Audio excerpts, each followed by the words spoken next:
Hey guys, welcome. Welcome to bonding. So in the last chapter we talked a lot about atoms and the atomic structure, how atoms and electrons in them are arranged, right? So now we're going to talk about how atoms arrange themselves in different sorts of compounds. Okay. And to understand how they arrange themselves, we got to understand what bonding is, because bonding is what keeps them adds to that arrangement or keeps them arranged, so to speak, right? So we're going to talk a lot about bonding. So in the last chapter, you probably recall we talked a lot about ions. So we're going to talk a lot more about ions in this chapter and move on from there. Okay. So let's begin. So bonding is a big chapter. Bonding. Okay. So I want to lay out the major topics, what we're going to discuss over here, right in front of you, so you have an easier idea of what to expect and to absorb all that information. Okay. So bonding involves ionic bonding or ionic compounds. We're going to talk a lot about ionic compounds. Okay.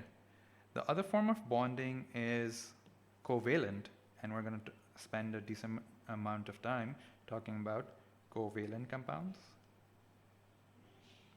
Okay. Now at this point, more or less, this is like 70 to 80% of your chapter right here. So mostly it's ionic compounds and covalent compounds. Let me just add an S over here. Consistency is key. Okay. Now what ends up being missed out or people don't spend too much attention on is the other two, because they seem not too important, so people I guess breeze over it, but they take it lightly. They get really good at ionic and covalent, but they end up taking the other two lightly, and it's always a source of confusion for the entirety of your O levels. Okay. So the other two sets are how metals arrange themselves. So metallic bonding.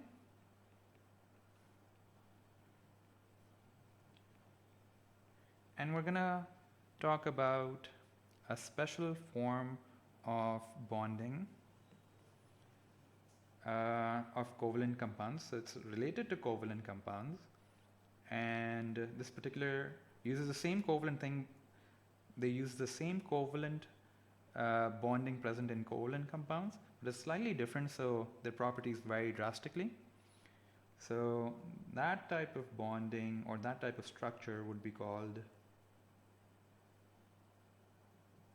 giant covalent structures.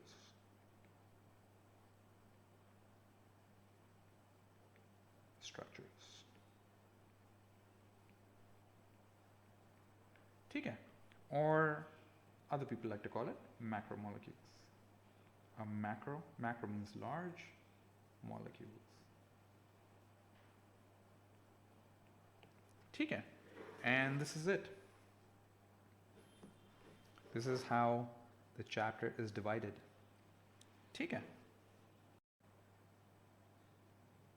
Now for the first two, note that we'll talk a lot more about ions over here. Okay. So your concepts for valency and valency, which is just electrons in the outer shell, all of that comes into play, right? So make sure that's clear for you guys. Same over here. So you should be able to identify for covalent compounds. When I said here, I meant covalent compounds. For covalent compounds, it should be, these ideas should be just as clear as well, right? And yeah, that's it. Let's get started. Now recall that an element contains only one kind of atom. Okay. An example is that the sodium element contains only sodium atoms. Compounds are made up of atoms of different elements bonded together. So compounds, some examples would be NH3, okay, H2O, NO2, nitrogen dioxide. Okay. So these are compounds, and we'll learn how they arrange themselves a bit more in this particular chapter. These are some examples of compounds. So this is an example for, the first one is water, an example for the elements hydrogen and oxygen bonded together, right? So they're joined together.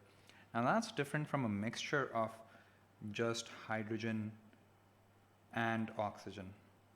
Take it, they're completely different, right? Hydrogen over here is a colorless gas, whereas oxygen is also a colorless gas. And when they're together, they're just two colorless gases in a chamber or in a vessel.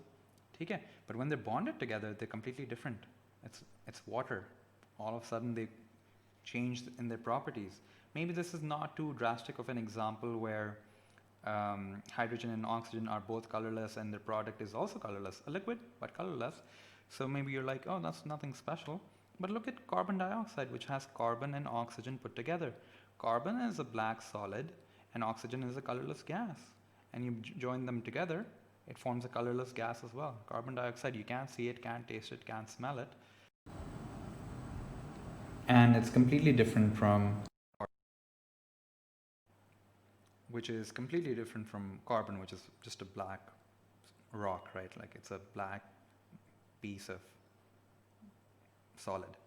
Okay, let's move on now. Here's also ethanol. Just a few another example, but let's move on now. So compounds and mixtures. Technically, they're kind of like, they're all put together, right? Different substances put together. But mixtures, the substance themselves aren't joined in. The elements are not joined to each other. So they can be easily separated just by using their boiling point to, boil one out separately or filter it out if one's a solid. Okay? Compounds are held together and are completely different in their properties, right? Let's move on.